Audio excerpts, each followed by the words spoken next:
we are literally not even a half hour in the daylight, and we got a pretty nice buck that I would be more than happy to take tomorrow. And he's right here on the public, and there's 2 antelope right here. And it's been a crazy morning. We've seen on the way up a bighorn ram. That's the first bighorn ram I've ever seen in person, and that was something that I never even thought of seeing on this trip. So that was really cool, and it was a nice ram too. But it's just super beautiful country. This is my first time doing anything like this, so this is gonna be awesome. But we're not even to the spot where I was gonna hike, so this is pretty awesome.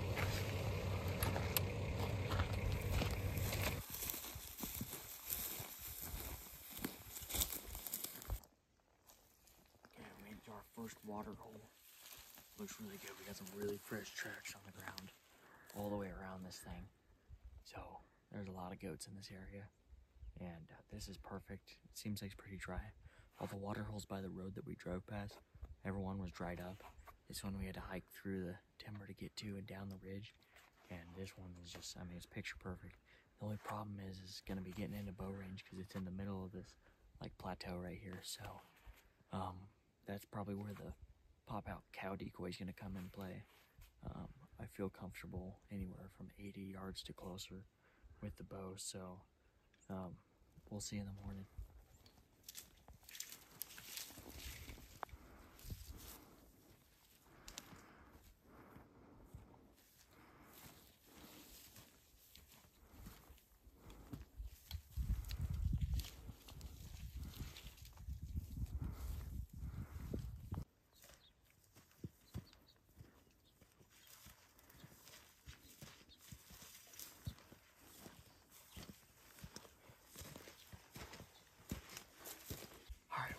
Might think we're crazy climbing these big tall mountains for antelope, but man, they're up here. Everyone likes to hunt down in the sage. Well, this unit doesn't have a lot of public land, so we're on a little bit of public. Yesterday we saw antelope right on the back side of this knob right here, about at 5,500 feet elevation. So far we've probably climbed up to 5,000. We got a little more to go, then we'll get on the top, and from the top it just plateaus out, and there's a couple water holes on this big flat. So we're hoping to get up here and pick one up and hopefully make a stalk in.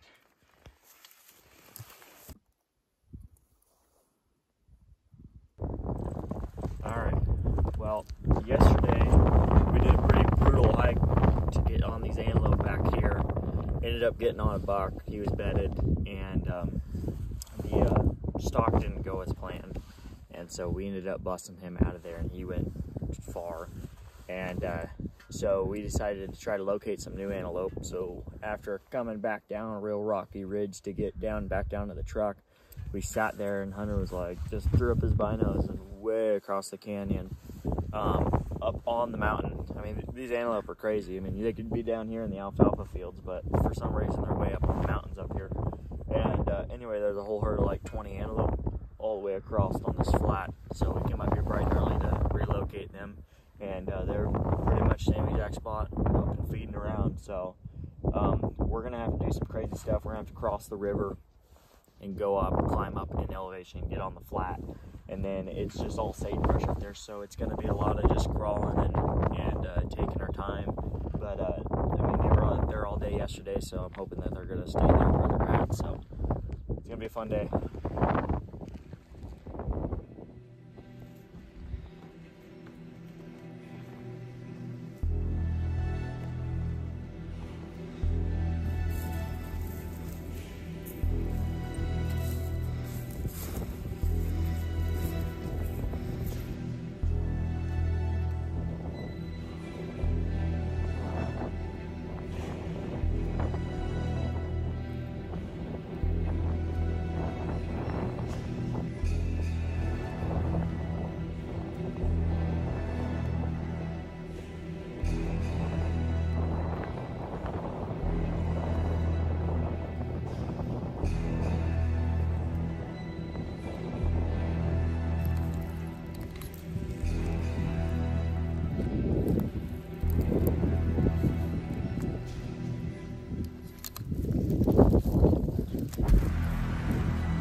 him just high over his back.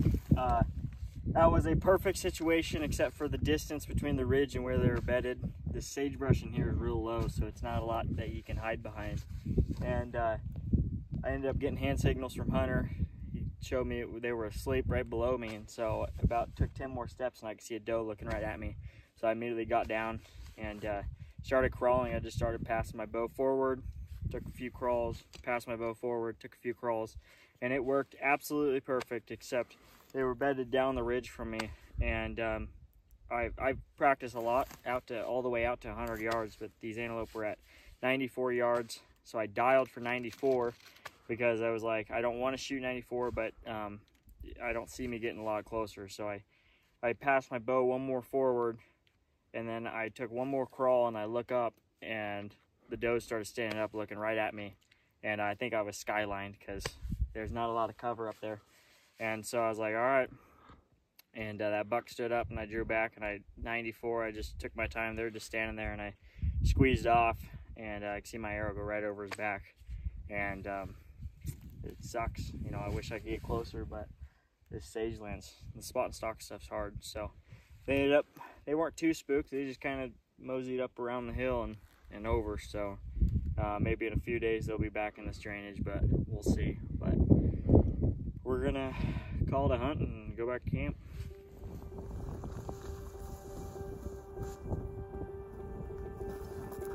We got cantaloupe spotted in the tower.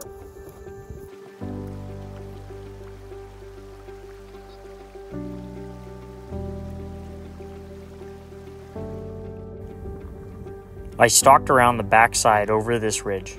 As I got to the top of the ridge where I was sure they were bedded, I had a doe circle around to my left and spot me. At this point, I was busted and the antelope spooked. This was one of our last days hunting. This was my first time hunting antelope, let alone being an archery hunt. I learned a lot on this trip. The mistakes are what makes us better hunters. As we spend our last few days enjoying God's glorious creation, I can't help but think of Isaiah 6:3. Holy, holy, holy is the Lord Almighty, for the earth is full of His glory. As an outdoorsman, I get to see some of the most beautiful parts of His glorious creation.